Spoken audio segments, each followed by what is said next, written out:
Hello dear learners, PG is here and welcomes you in PG point. अगर आप हमारे channel पर पहली बार विजिट कर रहे हैं तो चैनल को सब्सक्राइब करके बेल आइकन प्रेस करना नहीं भूलिएगा।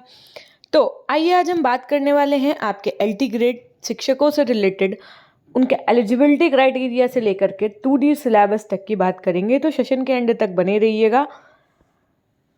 अगर अभी तक आपने वीडियो को लाइक तथा शेयर नहीं किया तो लाइक तथा शेयर भी कर दीजिएगा। देखिए, आप एलटी ग्रेड टीचर्स बोलिए या हिंदी में सहायक अध्यापक बोलिए, बात एक ही है। अभी तक ये वैकेंसी जो आती थी वो एग्ज़ाम यूपीपीएससी लोक सेवा चयन आयोग के द्वारा कंडक्ट कराया जाता था। लास्ट वैकेंसी ये कब आई थी मैम, अगर आप हमसे पूछेंगे तो मैं आपको बता दूं 2018 में आपकी ये वैकेंसी आई थी और एग्ज़ाम भी आपका 29/7/2018 को कंडक्ट करवा लिया गया था। ठीक है, सबसे बड़ी बात आती है एलिजिबिलिटी क्राइटेरिया की, कौन से बच्चे ये फॉर्म फिल कर सकते हैं। तो ये मान के चलिए जो जिन बच्चों का ग्रेजुएशन के साथ में बीएड हुआ है वही बच्चे सिर्फ ये फॉर्म फिल कर सकते हैं और आपकी उम्र 21 से 40 के मध्य होनी चाहिए। तो कोविड आया था चूंकि, तो आप देखेंगे हर डिपार्टमेंट में वैकेंसी जब आती है तो उसमें एज रिलैक्सेशन दिया जाता है। तो वो तभी पता चलेगा जब उनका ऑफिशियल नोटिफिकेशन आएगा। अभी तक ये भर्ती प्रक्रिया पूर्ण की जाती थी यूपीपीएससी के द्वारा।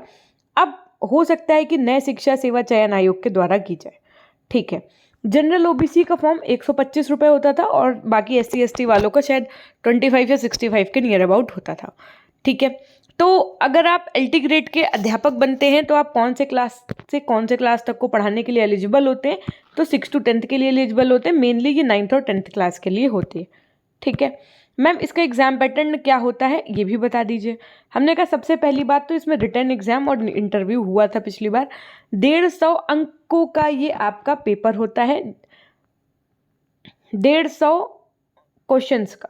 ठीक है, जिसमें कि आपके 30 क्वेश्चंस जीएस के होते हैं, 120 क्वेश्चन आपके मेन सब्जेक्ट के होते हैं। अब यहीं से पूरी बात पलट जाती है। देखिए, सब्जेक्ट कॉम्बिनेशन अपने आप में एक बहुत बड़ा मुद्दा है। मैं आपको एक बात यहीं पर और क्लियर कर देना चाहूँगी, अगर आप बीएड के एस्पिरेंट हैं तो टीजीटी का सब्जेक्ट कॉम्बिनेशन का क्राइटेरिया अलग है और आपके एलटी ग्रेड के सब्जेक्ट कॉम्बिनेशन का क्राइटेरिया अलग है। क्या कहा मैंने, फिर से सुनिएगा। देखिए, क्लास वाइज ये TGT is also for same class as well as LT grade, but the subject combination criteria is different in LT grade and in TGT. ठीक है, अब इसके बाद हम आपको नेक्स्ट वीडियो टीजीटी से रिलेटेड बनाएंगे तो इस पर हम ज़्यादा चर्चा नहीं करेंगे। लेकिन आप ये याद रखिएगा कि एलटी ग्रेड का जो सब्जेक्ट कॉम्बिनेशन होता है वो थोड़ा सा डिफरेंट होता है। मैम कैसे होता है, क्या होता है, ये भी बताइए। हमने कहा देखिए, चूंकि नया शिक्षा सेवा चयन आयोग बना है तो जैसे ही आपका एलटी ग्रेड का नोटिफिकेशन आएगा उसमें ये चीज़ें एकदम क्लियर हो जाएंगी, क्योंकि पिछली बार यही मामला एलिजिबिलिटी क्राइटेरिया को लेकर के हाई कोर्ट चला गया था। हिंदी वाले जो बच्चे थे, संस्कृत का मुद्दा उनका था, है ना। इसी तरीके से आपका बायोलॉजी वाले बच्चों का भी मुद्दा था। ठीक है, तो उस चीज़ को हम साइड में रखेंगे, आपको जो समझना है पहले आप वो समझेंगे। क्या मैम निगेटिव मार्किंग हुई थी, हमने कहा बिल्कुल 1/3 की आपकी निगेटिव मार्किंग हुई थी।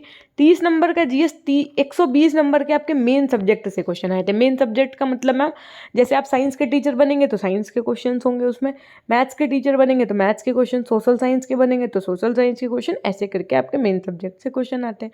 टाइम आपको 2 घंटे का दिया जाता है। ठीक है, जैसे मैम हमारी जॉब लगेगी कहाँ, हमने कहा आपके आसपास देखिएगा राजकीय इंटर कॉलेज होते हैं जिनको आप जीआईसी कहते हैं ना, जीआईसी, तो वहाँ पर आपकी जॉब लगेगी। ठीक है, यहाँ पर मैं आपको एक बात बहुत अच्छी बता देना चाहती हूँ कि यहाँ पर पासिंग क्राइटेरिया मार्क्स का पहले ही सेट कर दिया जाता है। देखिए, जनरल वालों के लिए 40% अंकों का होना और SC ST वालों के लिए 30% अंकों का होना ज़रूरी होता है। देखिए, 40% का मतलब यहाँ पर क्या है मैम, हमने कहा देखिए 150 में से आपके 60 नंबर हैं यदि, तो आप पास माने जाएंगे। पास का मतलब ये नहीं है कि आपकी नौकरी लग जाएगी, वेट फॉर एंड वॉच।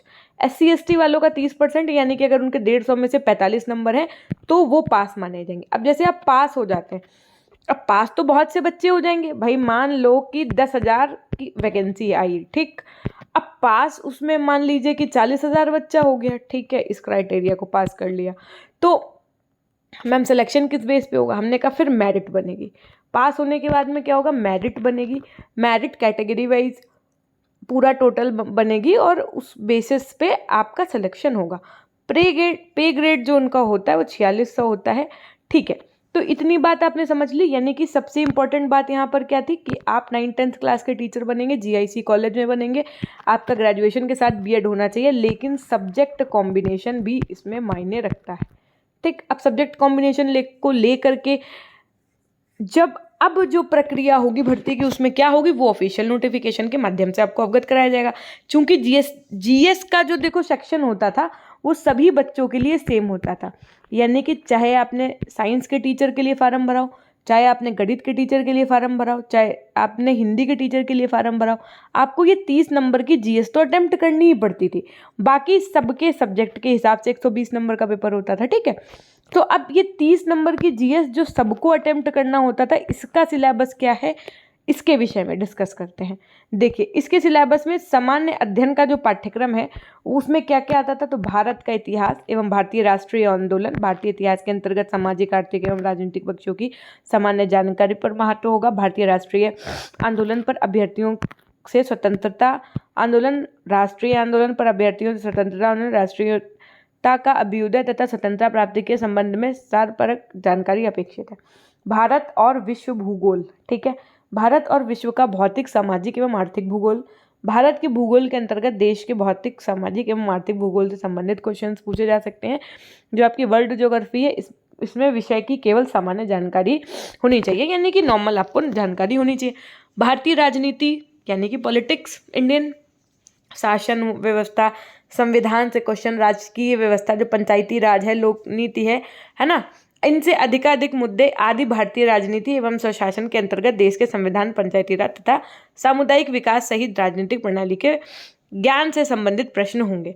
भारतीय अर्थव्यवस्था एवं सामाजिक विकास के अंतर्गत आने वाले आपके कौन कौन से विषय होंगे, तो देखिए जो आपकी इकोनॉमी है इसके आपका जैसे अभ्यर्थियों की जनसंख्या हो गया, पर्यावरण, नगरीकरण हो गया, समस्याओं पर, इन सबसे क्वेश्चंस बनेंगे आपके। ठीक है, राष्ट्रीय और अंतर्राष्ट्रीय महत्व की जो सामयिक घटनाएं यानी कि करंट अफेयर, इसमें खेलकूद के भी क्वेश्चंस आपके इंक्लूड होंगे।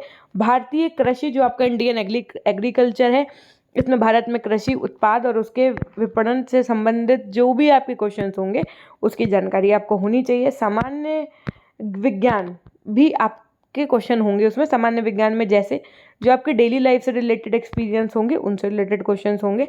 ठीक है, जैसा कि आप देख पा रहे हैं प्रारंभिक गणित, हाई स्कूल लेवल की आपकी जो एक तरीके की मैथ्स होती है वो आपकी हाई स्कूल लेवल की आएगी। अंक गणित, बीज गणित और रेखा गणित सब कुछ, यानी अलजेब्रा और आपका सब, है ना। अभियुक्ति के आधार पर ये भी बात कही जाती है कि आपको उत्तर प्रदेश से रिलेटेड सारी मतलब ऑलमोस्ट चीज़ें पता होनी चाहिए। यहाँ के जैसे नृत्य हो गए, खेल हो गए, मतलब जो यूपी का करंट अफेयर है और यूपी से रिलेटेड जो चीज़ें हैं वो आपको पता होनी चाहिए, उससे भी जीएस में क्वेश्चन बन जाता है। तो ये था आपका जीएस का सिलेबस जो पेपर में 30 नंबर का आपका आना होता है। पिछली बार पेपर बहुत मतलब ठीक ठाक लेवल, अब आप खुद सोच लीजिए स्तरीय एग्जाम तो हो गई, अगर कौन कंडक्ट करा रहा था, यूपीपीएससी, तो अपने आप में एग्जाम का एक लेवल होता था, बच्चे पास नहीं हो पाते थे, है ना। जैसे क्राइटेरिया सेट है, पास हो गए तभी तो आपकी मेरिट बनेगी। बच्चा पास नहीं कर पाता था एग्जाम, क्योंकि लेवल ही अल्टीमेट होता था इस एग्जाम का। तो अगर अब आप सोच लो, खुद दिमाग लगाओ कि जब ये वैकेंसी 2018 में आई थी, अभी क्या चल रहा है आपका 2023 चल रहा है, अभी तक वैकेंसी नहीं आई है। ठीक है, अभी तक क्या है, वैकेंसी नहीं आई है। तो इसका मतलब क्या है, इसका मतलब सिंपल से यही है कि वैकेंसी आने वाली है ना। वैकेंसी तो आएगी ही आएगी एलटी ग्रेड की। केवल नए शिक्षा सेवा चयन आयोग और इन सब चीज़ों की वजह से जो हाईकोर्ट में मामला चला गया था, इन सब चीज़ों की वजह से चीज़ें लेट होती गई और आज आप यहाँ खड़े। ठीक, तो बिल्कुल चिंता करने की आवश्यकता नहीं। पिछली बार ये वैकेंसी आई थी लगभग, मैं आपको बता दूं, 7 से 9 हज़ार पदों पे आई थी। कितने, 7 से 9 हज़ार, कोई कम नहीं है ये पद आपके। ठीक है, हाँ वो 7 से 9 हज़ार में बट जाते हैं पद, जैसे हिंदी के मास्टर की बट गई, इंग्लिश के मास्टर की बट गई, है ना, मैथ्स की बट गई, तो ऐसे लगभग हर उसमें 200, किसी में 300, किसी में 400 ऐसे पद आते हैं। ठीक, और नो डाउट कि फॉर्म भी बहुत सारे फिलअप होते हैं। तो आपको क्या करना है, अगर आप चाहते हो कि नहीं हम एलटी ग्रेड की तैयारी करें, हाँ आपकी इंस्टीट्यूशन ये कह रही है कि नहीं हम 9th-10th को पढ़ा सकते हैं बहुत अच्छे से, तो आप अभी से इस तैयारी में लग जाइए, क्योंकि इस एग्ज़ाम को आप हल्के में नहीं लीजिएगा, है ना। बहुत बेसिक क्वेश्चंस नहीं आते हैं, आपकी सब्जेक्ट में अच्छी पकड़ होनी चाहिए। आप खुद सोचिए, जब 120 नंबर का आपका से क्वेश्चन पूछा जाएगा। अगर आप साइंस के स्टूडेंट हैं या मैथ्स के स्टूडेंट हैं तो आपकी विषयों की पकड़ बहुत अच्छी होनी चाहिए। अगर नहीं है तो अभी से अपने विषय को मजबूत करना शुरू कर दीजिए। अगर आप बीएड करके जॉब पाना चाहते हैं गवर्नमेंट, तो आप ये विश्वास मानिए कि अब आपको ऐसे नौकरी धरी हुई एकदम नहीं मिल जाएगी। आपको उसके लिए बहुत एक्स्ट्रा एफर्ट्स डालने पड़ेंगे, हार्ड वर्क डालना पड़ेगा। क्यों? क्योंकि कंपटीशन एक बहुत स्टैंडर्ड लेवल पे होने वाला होगा। आप खुद सोचिए, जो टीचर क्लास 12th की कोचिंग पढ़ा रहे होंगे, जो टीचर प्राइवेट स्कूल में पढ़ा रहे होंगे उन बच्चों को, वो भी पार्टिसिपेट करेंगे आपकी आने वाली वैकेंसी में। तो उनका नॉलेज लेवल और आपका नॉलेज लेवल, देखो सच्चाई को स्वीकारना सीखिए, है ना। जब आप सच्चाई को एक्सेप्ट करेंगे, ठीक है, तभी आप अपने आप को निखार पाएंगे, ठीक है। नो डाउट कि जो रेगुलर पढ़ा रहे हैं बच्चों को, नो डाउट कि जो स्कूल कॉलेज और कोचिंग पढ़ा रहे हैं 9th 10th 11th 12th वाले बच्चों को, तो उनके लिए इन सब चीज़ की जो वैकेंसी आएंगी उनमें उनकी सब्जेक्ट की पकड़ बहुत अच्छी होगी। और अगर आप अभी से जुट जाएंगे इस प्रक्रिया में, अपने सब्जेक्ट की पकड़, जैसे कोई बायो का है बच्चा, कोई हिंदी का है, कोई इंग्लिश का बच्चा है, कोई मैथ्स का बच्चा है, तो अगर आप लोग अभी से ही अपने सब्जेक्ट पे पकड़ बना लेंगे, ये सिर्फ मैं एलटी ग्रेड के लिए नहीं कह रही हूँ, मैं आपके टीजीटी पीजीटी सभी वैकेंसीज जो बीएड के बाद अगर आपको जॉब दिलाती हैं, तो आपकी सब्जेक्ट पे पकड़ बहुत इंपॉर्टेंट है।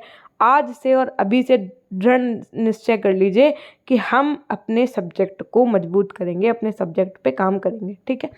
होप सो कि आपको हमारे ये वीडियो पसंद आए होंगे। अगर आपको हमारे ऐसे वीडियोस और भी चाहिए, अभी जैसे मैंने आपको एलटी ग्रेड की संपूर्ण जानकारी दी है, इसी तरीके से अगर आपको हमसे टीजीटी की जानकारी, पीजीटी की जानकारी और आने वाली अन्य वैकेंसीज केवीएस एनवीएस में कैसे इनरोल कर सकते हैं बीएड वाले बच्चे, उसके लिए अगर आपको हमसे जानकारी चाहिए तो आप हमें कमेंट सेक्शन में कमेंट ज़रूर करिएगा, because your comments motivates me a lot for doing the work in this category. And अगर अभी तक आपने वीडियो को लाइक नहीं किया तो do like, share and subscribe the channel. Thank you for watching this video. Thank you so much.